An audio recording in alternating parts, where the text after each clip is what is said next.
রাতে কিন্তু আমরা সবাই সেরকম একটা কেউ ঘুমাইনি। তারপর দেখো এখানে রান্নাবান্না শুরু করে দিয়েছি, কারণ আজকে হচ্ছে আমাদের বাড়িতে 25 থেকে 30 জন লোক খাবে।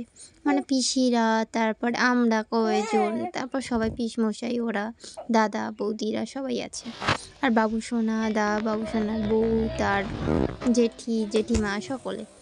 তো এই যে ভেতরে আমার যে রান্না হবে না অতগুলো লোকের, এই জন্য দেখো বাইরে উনুনটা করা হয়েছে। উনুনটা আমার বাবা আর তার জামাই মিলে করে দিয়েছে। হতে যায়, কিন্তু শরীরটা ভীষণ খারাপ থাকাতে দুপুরবেলা কিছুই বলতে পারিনি, তাই আমাদের অনেক কিছু হয়েছিল। তো সব কিছু কিনে বাবার পছন্দ মতন ডাল হয়েছিল, বিট ভাজা খাবে বলেছিল, বিট ভাজা হয়েছে, জ্যান্তর মাছের ঝাল হয়েছে, নোনা মাছের ঝাল হয়েছে, তারপর চিকেন হয়েছে, চাটনি। মেশো বলেছে ঠিক কথা, মাসি এসছে নাম শুনতে না হুড়কোতে। এই যে বঞ্জিটারও ডেকে নিয়ে এসছে, এই যে দেখো হুড়কোতে এসছে, চায়না অর্ডার বানিয়েছে। ওরে ফোনে পাঠা এত সেজে গুজে বেড়াতে গেলাম, আমাদের একটু সেলফি তুললো না। কি কথা। এই যে এটার মেয়ে আর এটা আর একজনের মেয়ে।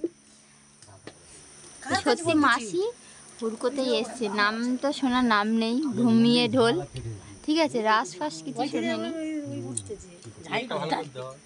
আর এই যে চায়না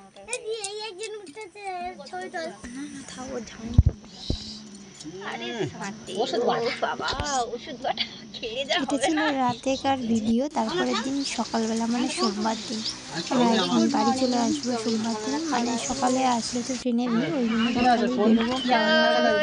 ওই জন্য আর কি আমি বসে আছি, মাসিরা সবাই রান্নাবান্না শুরু করে দিয়েছে।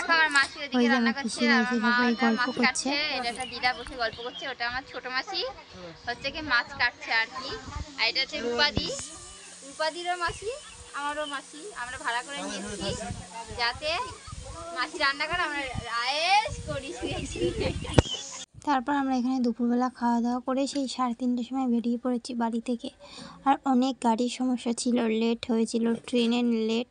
তো সব মিলে আমরা বাড়িতে চলে এসেছি। তো চলো সবাইকে বলি tata, bye bye, good night.